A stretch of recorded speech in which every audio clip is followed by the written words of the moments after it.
Hello and welcome back my YouTube channel. I am Deepak Kumar Chandravanshi, Rudrali part 4। तो आप लोग जाइए video को वॉच कीजिए रुद्राली पार्ट 4। और जिन्होंने भी 1, 2, 3 नहीं देखा है तो मेरे चैनल में जाए, वहाँ से आप लोग देख सकते हैं। वीडियो अच्छा लगे तो वीडियो को लाइक करें, चैनल को सब्सक्राइब करें, शेयर करें फ्रेंड्स एंड फैमिली के साथ, सेलेक्ट ऑल कर लें ताकि जब भी मैं नया वीडियो डालूँ तो आप लोग को नोटिफिकेशन मिल जाए। और कमेंट करके बताएं कैसा कहानी चाहिए आप लोगों को, हॉरर स्टोरी और लव स्टोरी या अन्य कहानी। वीडियो अच्छा लग रहा है तो आप लोग कमेंट में कुछ भी कर सकते हैं, गुड या बात। खराब लग रहा है तो बैड भी कर सकते हैं, कोई बात नहीं। बहुत अच्छा लगता है आप लोग वीडियो देखते हैं। चलिए हम लोग लेट ना करते हुए वीडियो को स्टार्ट करते हैं। धन्यवाद। रुद्राली पार्ट 4। सार्थक ने फैसला किया, फिर वापस सबके बीच आया। सुहानी ने उसे देखा तो मुस्कुराते हुए मिठाई उसके पास भी लेकर गई, लेकिन सार्थक ने कोई रिस्पॉन्स नहीं किया। सुहानी को थोड़ा अजीब लगा। उसने कहा, सार्थक, क्या हो गया, तुम्हारा मुंह क्यों लटका हुआ है? चलो मिठाई खाओ। सक्षम और गौरी का रिश्ता पक्का हो गया। सार्थक ने झुंझलाकर कहा, नहीं खाना मुझे। अब सबकी नजर सार्थक पर पड़ी। धरा, क्या हुआ बेटा? सार्थक ने दुखी होते हुए कहा, आप सब लोग क्या कर रहे हो? गौरी और सक्षम भैया की शादी तय कर दी, जबकि उसकी शादी तो मुझसे होनी चाहिए। सब चौंक गए। आश्विन ने डांटते हुए कहा, क्या बकवास कर रहे हो तुम? होश में तो हो। सार्थक पर पापा, मैं सही तो कह रहा हूँ। उसका रिश्ता मेरे लिए आया था ना। सार्थक की बातें किसी को समझ नहीं आ रही थी। फिर सुहानी ने कहा, एक सेकंड सार्थक, तुम्हें ऐसा क्यों लगा कि गौरी का रिश्ता तुम्हारे लिए आया है? सार्थक से जवाब देते नहीं बना, फिर बोला, मुझे ऐसा लगा। मुझे लगा कि सब मेरी शादी करवाना चाहते हैं और गौरी। वो दोबारा चुप हो गया। सक्षम भी चुप था और सार्थक को देख रहा था। आश्विन, सार्थक बस हो गया। मैं नहीं जानता कि तुम्हें ये गलतफहमी कैसे हुई, लेकिन गौरी और सक्षम का रिश्ता तय हुआ है और गौरी तुम्हारी होने वाली भाभी है। तुम उसके बारे में ऐसा सोचोगे? सार्थक ने आंखें बंद कर ली। वो रो रहा था। गौरी को भी ये सब देखकर बुरा लग रहा था।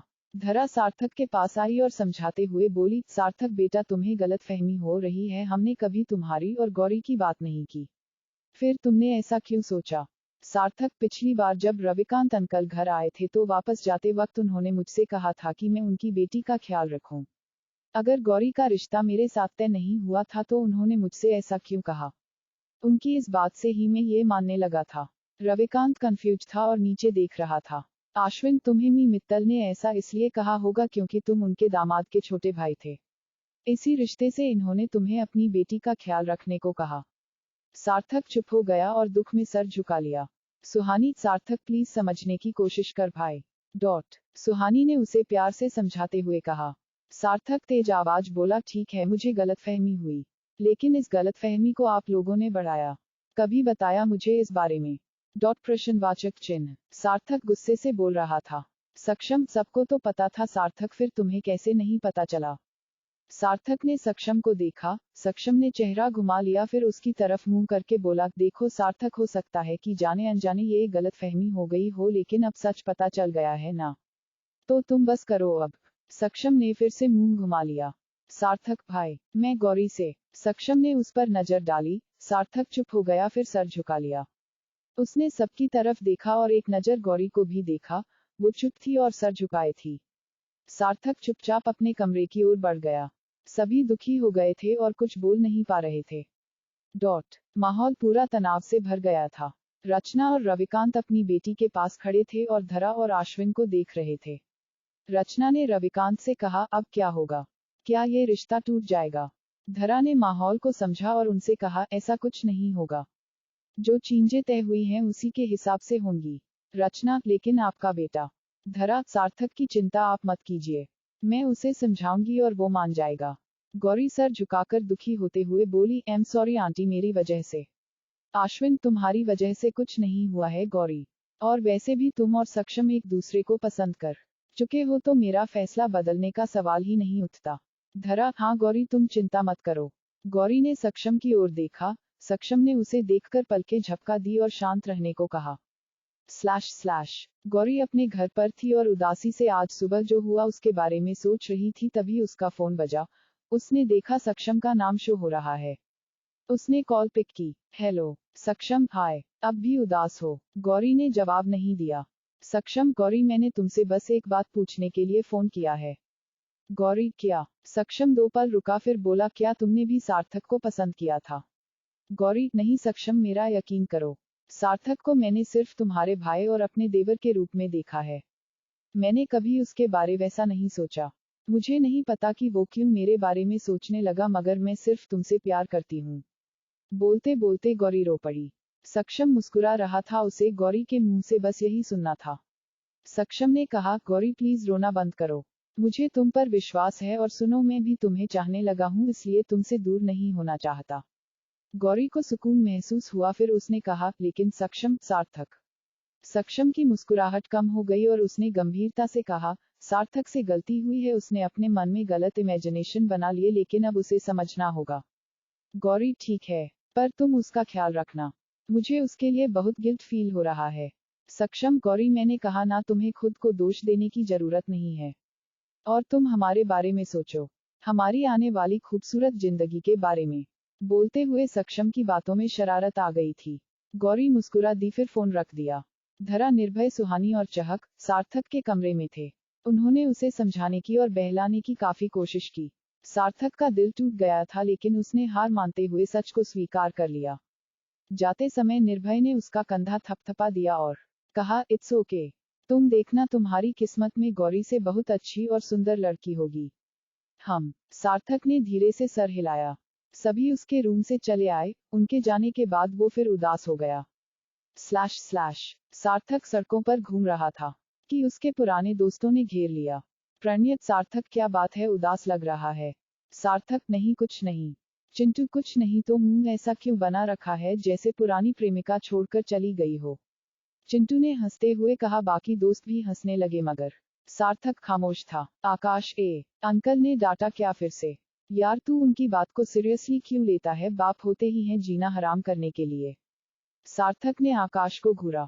आकाश ने मुंह घुमा लिया और कहा, सॉरी। सार्थक गुस्से से जाने लगा। प्रणय ने उसे रोकते हुए कहा, सुनना सार्थक, नाराज होकर मत जा। इस आकाश की तो आदत है। कुछ भी बोल देता है, तू बुरा मत मान। सार्थक, तुम लोग इस वक्त जाओ यहाँ से, मुझे अकेला रहना है। चिंटू, क्यों? लगता है आज तू कुछ ज्यादा ही टेंशन में है, एक काम करते हैं, पब चलते हैं, तेरा डिप्रेशन दूर होगा। सार्थक ने कुछ सोचा, फिर कहा, चल चलते हैं। उसके दोस्त मुस्कुरा दिए। सार्थक आधी रात को घर लौटा। उसने पी रखी थी। जैसे ही गेट के पास पहुंचा, आश्विन गुस्से में हाथ बांधे खड़ा मिल गया। सार्थक सर झुकाए खड़ा था, फिर धीरे से दूसरी तरफ से निकलने लगा। आश्विन उसे देख रहा था पर कुछ कहा नहीं। सार्थक अपने कमरे में चला गया। आश्विन गुस्से में वहीं खड़ा रहा। धरा उन्हें देख रही थी, फिर परेशानी में गहरी सांस ली। धरा सार्थक के कमरे में आई। वो सो गया था। धरा ने उसके सर पर हाथ फेरा, फिर बत्ती बुझाकर चली गई। अगले दिन सार्थक गहरे नींद में था। एक आवाज उसके कानों में गूंजी, सार्थक। सार्थक सोया हुआ था। फिर आवाज आई, सार्थक, मेरे पास आओ। सार्थक नींद में बेचैनी महसूस हुई। आवाज, आओ ना सार्थक, मेरे पास चले आओ। सार्थक तनाव से भर गया था। आवाज, कब से तुम्हारा इंतजार कर रही हूँ। मैं तुम्हारी। फिर एक नाम लिया गया, लेकिन आवाज इतनी धीमी और टूटे फूटे शब्दों में थी जिस वजह से कुछ समझ नहीं आया। सार्थक ने काफी देर अनसुना किया, फिर झटके से उठ बैठा। वो हाफ रहा था, फिर चेहरे पर आया पसीना पोंछा। साइड टेबल पर रखा अलार्म क्लॉक बजे जा रहा था। सार्थक ने वो बंद किया, फिर और गहरी फूंक मारी। चहक उसके पास आई। सार्थक ने उसकी तरफ देखा। चहक अपने भाई के गले में हाथ डालते हुए बोली, भैया। Good morning. सार्थक, गुड मॉर्निंग। बहन, गुड मॉर्निंग होता है। चहक, ना, गुड मॉर्निंग। गुड मीठा होता है ना, तो इससे मॉर्निंग भी मीठी हो जाएगी। सार्थक हंस दिया। दोनों भाई बहन का खट्टा मीठा प्यार फिर शुरू हो गया था। कुछ देर बाद चहक ने उसके कंधे पर सर रखकर कहा, भैया यूं उदास मत हुआ करो ना। आप सिर्फ हंसते हुए अच्छे लगते हो। चहक ने उदासी से कहा।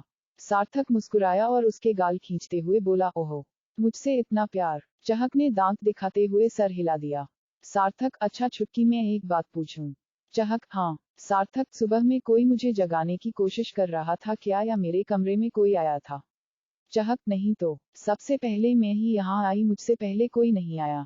सार्थक ओ अच्छा। सार्थक सोच में पड़ गया। चहक पर भैया बात क्या है? सार्थक एक्चुअली पता नहीं क्यों बट मुझे पिछले कुछ दिनों से कुछ आवाजें सुनाई देने लगी हैं। कोई मुझे बार बार पुकारता है और अपने पास आने को कहता है। आई डोंट नो वो कौन है और क्यों मुझे बुला रहा है। सार्थक ने चहक की ओर देखा, वो उसे ही देख रही थी। सार्थक पता नहीं मैं क्या बोले जा रहा हूँ। समझ नहीं आ रहा मेरे साथ क्या हो रहा है। चहक भाई रिलैक्स। सार्थक मैं पागल हो रहा हूँ क्या? चहक ने जोर से कहा भाई। सार्थक चुप हो गया, फिर कहा एम सॉरी चहक, पर शायद गौरी मुझे नहीं मिली, इस बात से दिमाग फिर गया है मेरा। चहक ने सर झुका रखा था और बोली भाई मैं समझती हूँ कि आपका पहला प्यार अधूरा रह गया, इस वजह से आप डिप्रेशन में हो, बट प्लीज अपने दुख को खुद पर हावी मत होने दो। हम सब हैं ना आपके साथ। सार्थक हल्का सा मुस्कुरा दिया और सर हिला दिया। आश्विन ऑफिस के लिए निकल रहा था। वो घर के बाहर गार्डन में खड़ा था। धरा पीछे पीछे आई और बोली आश्विन आपका टिफिन। आश्विन ने बोलिया और कहा थैंक यू। धरा मुस्कुरा दी। वो इधर उधर देख रही थी, तभी एक जगह पर उसे कुछ दिखा।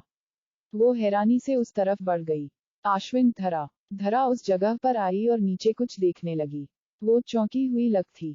आश्विन उसके पास आया और बोला क्या हुआ धरा? क्या देख रही हो? धरा आश्विन ये देखिए क्या है। नींबू मिर्ची। जमीन पर नींबू मिर्ची पड़ी हुई थी और वहीं पास में सार्थक की बाइक खड़ी थी। आश्विन अरे हाँ, पर ये यहाँ कैसे आया? धरा हड़बड़ाती हुई बोली आश्विन इसे यहाँ किसने फेंका? आश्विन धरा शांत हो जाओ। ये काफी पुराना और सूखा हुआ है, इसलिए हवा से उड़कर आ गया होगा। मैं इसे बाहर फेंक देता हूँ। आश्विन ने वो फेंक दिया। फिर धरा को देखा और मुस्कुराते हुए कहा चिंता मत करो, कुछ नहीं हुआ है। धरा ने सर हिलाया। धरा निश्चिंत हो गई थी, लेकिन वो नहीं जानती थी कि नकारात्मकता घर में प्रवेश कर चुकी है और उसके परिवार का एक सदस्य प्रभावित भी हो चुका है। सार्थक वो एक जगह पर खड़ा था और कुछ काम रहा था, फिर उसको एहसास हुआ कि एक हवा उसे छू कर गई है। वो झटके से पीछे घूम गया। उसका दिमाग इधर उधर घूम रहा था। सार्थक व्हाट्स रॉन्ग विथ मी? कोई तो नहीं है यहाँ। उसने सर झटका और दूसरी तरफ चला गया। अनुपमा वर्णवाल एव